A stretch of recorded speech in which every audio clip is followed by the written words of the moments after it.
Good morning students. आज हम इस वीडियो में लेसन 6 को कंटिन्यू करेंगे। So in this video we will learn about fuels, different types of fuels and what are the conditions which makes a fuel ideal. So fuel क्या होता है? A combustible substance. Combustible का मतलब होता है कि जो चीज़ बर्न कर सकती है, जो चीज़ जल सकती है।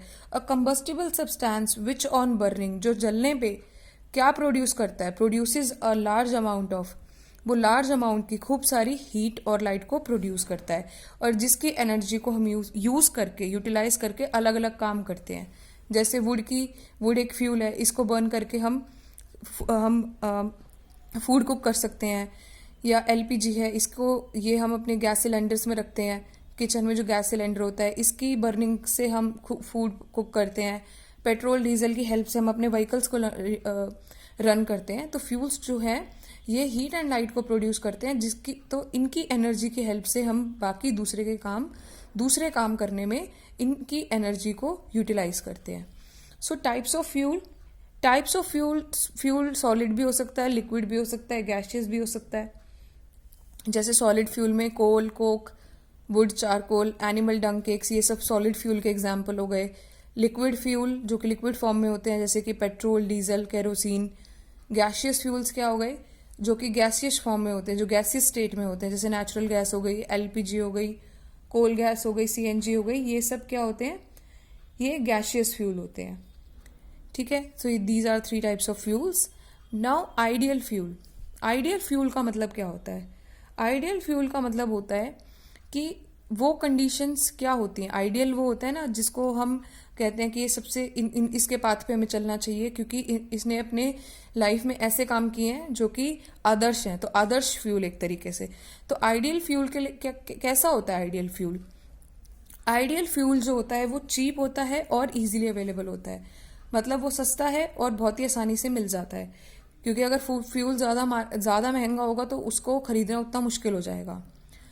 फिर उस फ्यूल की मॉडरेट रेट ऑफ बर्निंग हो। मॉडरेट का मतलब क्या है कि ना तो वो फ्यूल बहुत ज़्यादा फास्ट बर्न करना चाहिए, क्योंकि अगर कोई फ्यूल बहुत ज़्यादा फास्ट बर्न करेगा तो वो हमारे लिए डेंजरस हो सकता है वो आग लगा दे।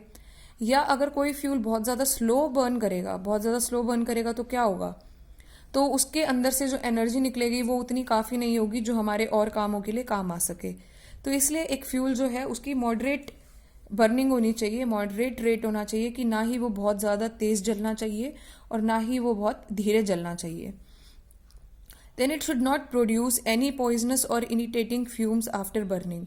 तो अब जैसे फ्यूल्स बर्न करते हैं तो उनमें से बहुत सारी गैसेज निकलती हैं। ठीक है। तो वो जो गैसेज होती हैं वो पॉइजनस नहीं होनी चाहिए, जबकि बहुत सारे फ्यूल्स ऐसे हैं जो कि पॉइजनस गैस, जैसे कि नाइट्रोजन ऑक्साइड्स या सल्फर ऑक्साइड्स को प्रोड्यूस करते हैं।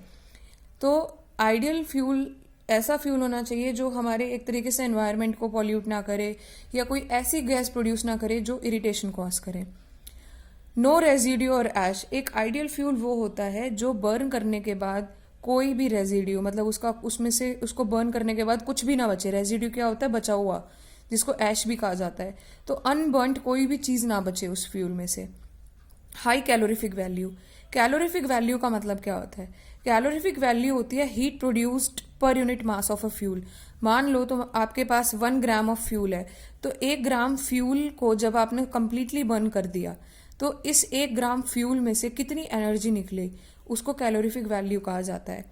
तो मीन्स अब डिफरेंट फ्यूल जो है वो डिफरेंट एनर्जी देते हैं। जैसे 1 ग्राम ऑफ हाइड्रोजन जो है वो अराउंड 1.5 लाख के करीब, 1.5 लाख किलो जूल्स के करीब जो है एनर्जी देता है। तो ये 1 ग्राम से वो इतनी सारी एनर्जी निकाल रहा है।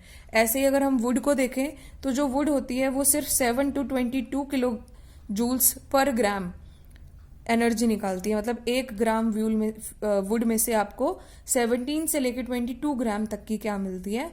एनर्जी मिलती है। सो कैलोरीफिक वैल्यू किसकी हाई हुई? हाइड्रोजन की। इवन हाइड्रोजन वो फ्यूल है जिसकी कैलोरीफिक वैल्यू सबसे ज़्यादा हाईएस्ट होती है, सबसे ज़्यादा हाई होती है। ठीक है। तो एक आइडियल फ्यूल की कैलोरीफिक वैल्यू हाई हो, ताकि हमें फ्यूल एक तरीके से कम यूज़ करना पड़े। अगर हम उसको कम यूज़ करेंगे तो हम उसकी बचत कर पाएंगे।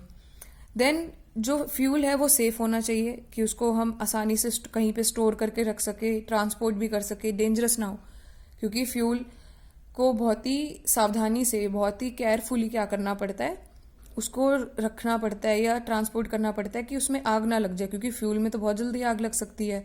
तो ऐसा फ्यूल होना चाहिए जो कि आसानी से हम उसको स्टोर भी कर सकें और उसको ट्रांसपोर्ट भी कर सके।